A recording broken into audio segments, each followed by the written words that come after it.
What is going on, comic book community? Last weekend, I went to a flea market hosted at my local comic book shop inside the parking lot.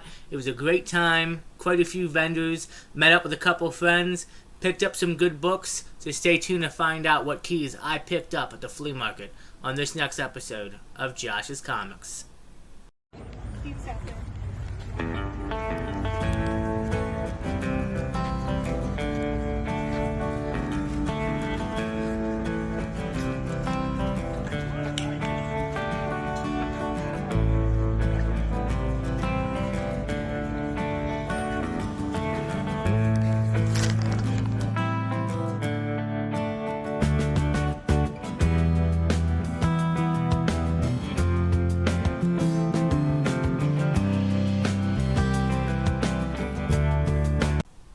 Alright guys, so yeah, my local comic book shop, Captain Blue Hen Comics, had a Memorial Day flea market sale, which pretty much consisted of them having a sale in the shop, but also if you've ever been to Captain Blue Hen, or if you haven't, I'll just let you know, the parking lot out front, they had it shut down. They had a bunch of different smaller local vendors that were selling comics, toys, and collectibles, and it was a fun time. Some really great books were on sale. And the way how I'm going to do this is normally I usually work my way up through the less valued keys up to the higher, but I'm going to do something different.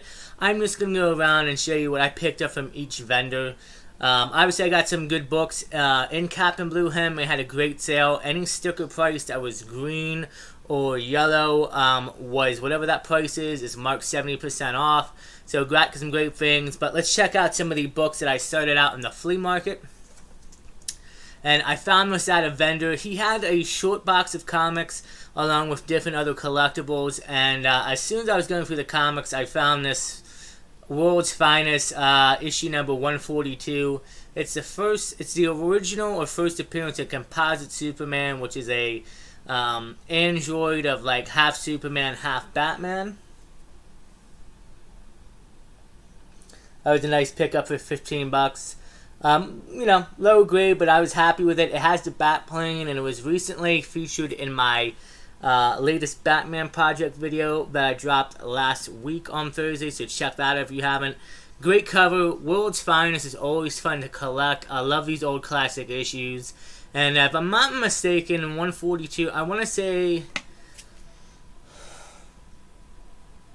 this might be written by Bill Finger, who I recently watched Batman and Bill documentary, and is very interesting to learn about Bill and his and how he contributed to Batman and in the history of that character. But still, a great World's Finest cover and a great pickup.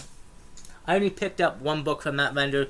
Moving on, this next vendor, I only picked up 2 books from him, but he had some really good books, and might have been selling the most comics out of the vendors there that were out in the flea market area. I picked up Fantastic Four issue number 245. Great Invisible Woman cover. It's also a nice little key. It is the first appearance of Avatar, which is Franklin Richards as an adult. I know this book, I believe, has jumped up a little bit on Key Collector, or has gotten hot. I'm sure when Fantastic Four comes, this might be a key to kind of be out on the look for. We'll have to see.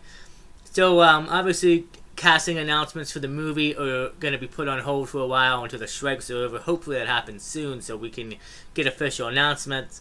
But, yeah, I figured why not? A great Fantastic Four key, an affordable key for some collectors, too. The second book that I picked up from him is not a key, but is a great Detective Comics cover. Of course, we got to have some Batman, Detective Comics issue number 571. Great Scarecrow cover. I love that. Giant Scarecrow picking up Robin and, going after Batman. Really love the Detective Comics artwork. And, Scarecrow is in the top 5, honestly, of my villains. Would love to see him back on the big screen. We have him in Batman Begins. I would love to see him. I think Matt Reeves could do an amazing job with him and Robert Pattinson's Batman. Like, that whole... the way how the movie is so dark and in it, like, I feel like Scarecrow could be a really good villain. We'll have to wait and see, obviously. Although I'm pretty sure we're going to see him again eventually one day. Live action. Still a great cover. So a great addition to the Batman collection. And the other book I picked up from this gentleman, he had a nice deal going on. If you spend, I think it was $15 or more at his booth, you get a free copy of John Carter, Warlord of Mars #1. I'm going to be honest with you, this is not on my wish list, and I wasn't planning on picking it up at all, probably never, but the gentleman, like I said, he had about a short box full of John Carter's #1, and the deal was, whatever you buy, $15 or more, you get a free copy of John Carter. Don't know if he was specking on the character or he just came along in a collection and found him, but nice to pick up a #1 issue, I guess, for free. Couldn't beat it. So, welcome John Carter #1 to the collection. Always fun to pick up freebies. Moving on, this other collector, or moving on to this other vendor, he had some really great books and some very underpriced, well, I guess you would say price to move books. Moving on, he had Captain America, and I've been picking this book up. It's like a $30, $40 book, high grade, all day. Captain America issue number 16. It is the first appearance of Red Skull's daughter, Sin, who becomes Sin. And this thing, like, I mean, this is high grade, guys. This is like near mint. For $5. $5. I couldn't beat that. And you know what's funny? I was sitting here thinking about this the other day. Books that I've been wanting to pick up, I usually have to go and pay like a top price for it, and then I start finding the book. So like I remember I paid, I think I paid $40, $45 for a near mint copy off of Whatnot, and then I found a copy of this near mint at my second and Charles for like $2. I got another copy from a friend of the channel for like $10. Got this for $5, so it's amazing how it works out. Finally, a book you've been wanting to buy, you have to usually buy in a high price, and then you just start finding them in collections or yard sales, flea markets, whatever the case may be. So that was a great pickup from this vendor. Moving on, I picked up these two other books because they're great covers in my opinion, and they're for projects that I'm working on. And in case, like behind me, it's kind of, you can see it right behind where the DC Comics Presents 26 Batman 66 Omniverse, which I believe I've reviewed. If I did, go check out that video. I would appreciate it. And if I haven't, I'll make that video soon. But Batman 1966, they did a comic run of the continuation of the Batman 66 run, so I was just drawing a blank there for a second. So I got issues number, well, we'll start off with this one. Issue number 25, which is a great, in my opinion, Joker and Harley cover. And also issue number 12, which is another, well, it's a Queen of Diamonds, but a great Batmobile kind of cover. So that's going to go to that project when I do an updated video. Still two great keys.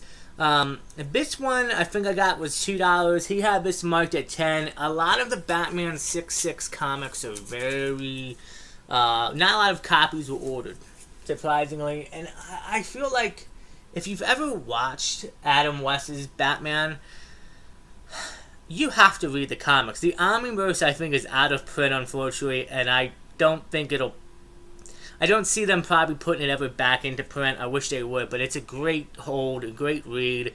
Continues the Adam West show, or continues the show as if they were in another season. And guys, it's a phenomenal read, a fun book to read. Moving on, the last set of books I picked up were all from Captain Blue Hen Comics in the store. And so this is what's going to happen. Some of these books you're going to see have no price tags.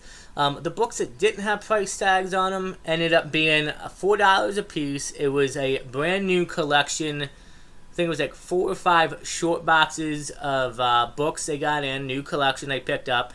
They haven't gone through it yet, so everything was priced at just $4. And I'm going to tell you what.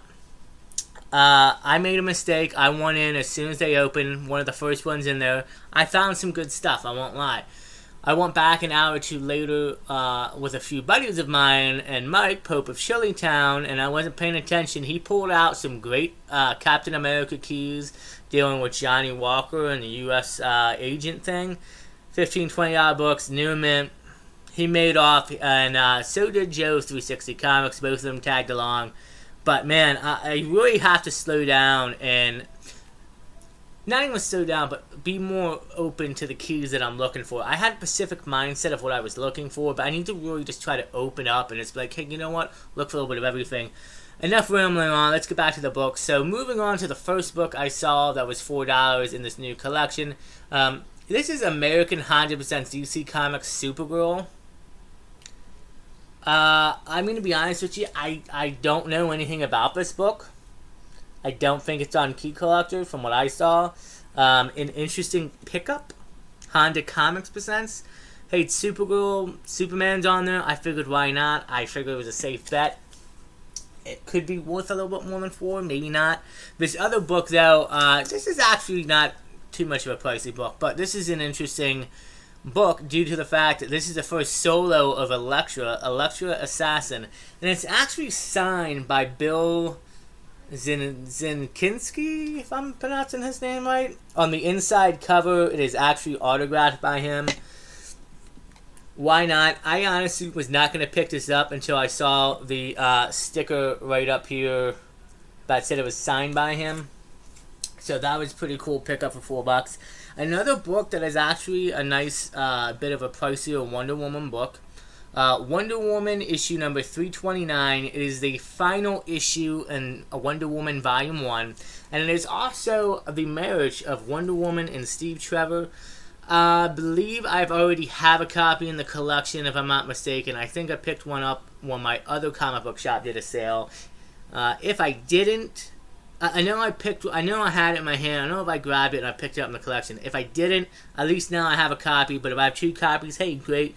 No complaining there. Wonder Woman is always fun to collect. And, you know, for $4, near mint, why not? Always a good pickup. The other book that I found for only $4, and this is another, surprisingly, this isn't as big as of a key. To me it is. And I'm also surprised that it takes this long for Captain America to wield Major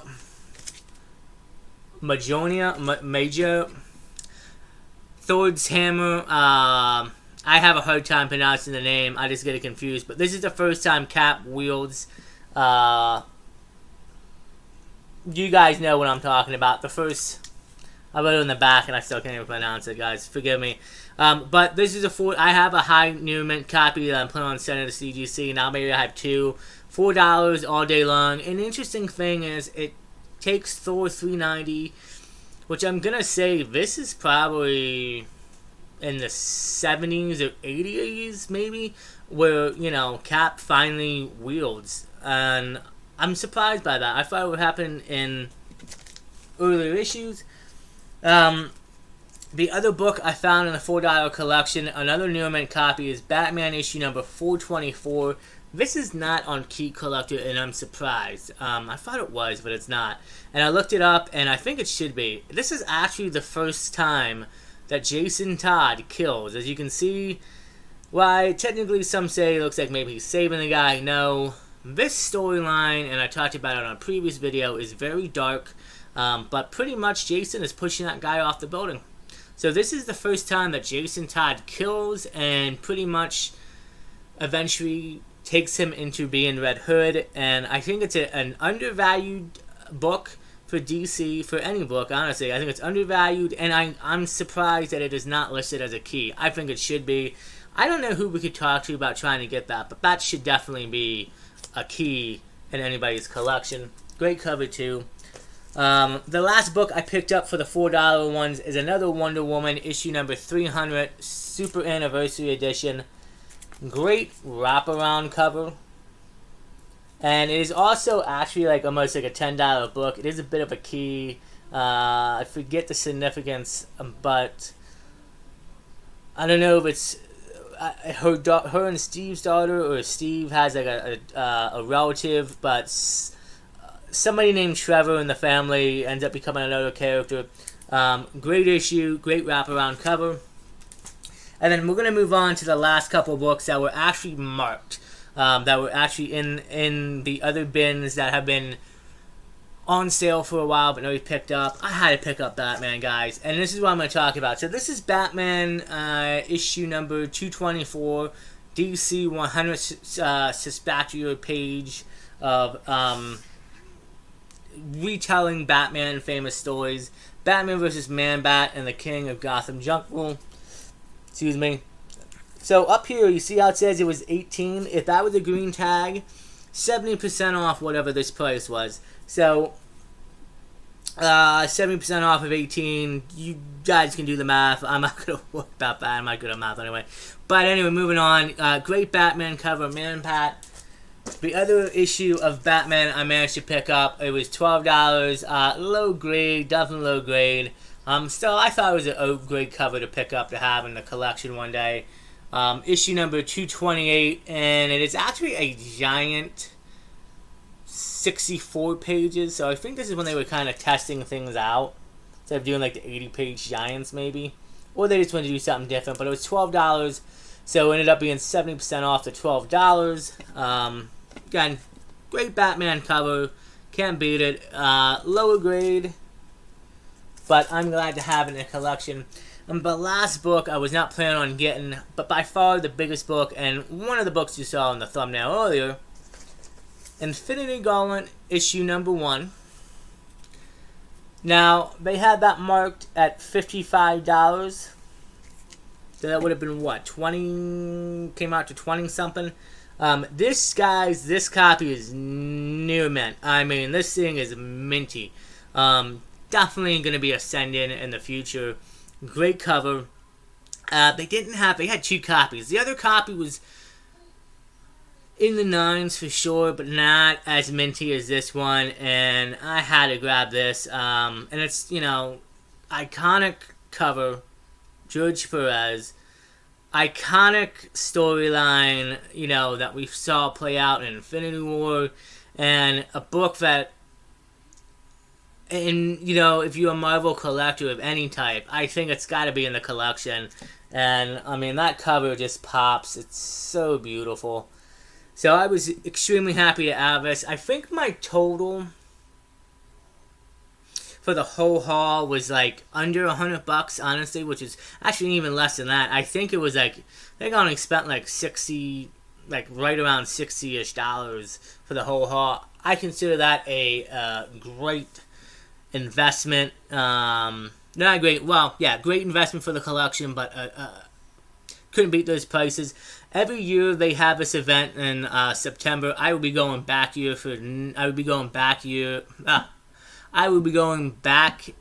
next year for sure to the event. I can't wait. And yeah, check out Captain Blue Hen Comics. If you saw earlier in the footage, you saw that display case with the Avengers books. That is their cases in the shop. They have an Avengers one. I actually got to take a picture with it a few weeks ago when they got it first in. And a book that I'm thinking about, but I may wait possibly for another bit of a higher grade. We'll see. But great time, guys. Do me a favor. We're at like 329 subscribers. Let's hit 330. I would really appreciate it. Let's bump it up. So if you're watching this and you're enjoying the content, please hit the like button, subscribe, comment. It helps out with the algorithm. I would really appreciate it. I'm having a lot of fun hunting lately. We have a couple shows coming up in the next few months. Unfortunately, when this drops, Baltimore Comic-Con just happened a few days ago, well, over the weekend. I was not able to attend and make it, unfortunately, but hopefully next year. But hopefully you guys, like I said, you like this video, you like the content. I got a few ideas for some different videos. A couple quick announcements. There is a $1 comic book sale event over in New Jersey next Sunday on the 17th, I believe. I'll be attending. There's Super Jersey Con, I believe, in October. And I am getting the Batman Adventures Omniverse in Wednesday or Thursday of this week. So expect a little bit of a preview video, but I will be doing the review. That's going to be dropping. I cannot wait to get that in my hands and read all those books and that whole thing and review that for you guys. So yeah, that's me rambling on. But yeah, thanks guys. I really appreciate it. And until next time, stay safe, take care of each other. And as always, we will see you on the next episode of Josh's Comics.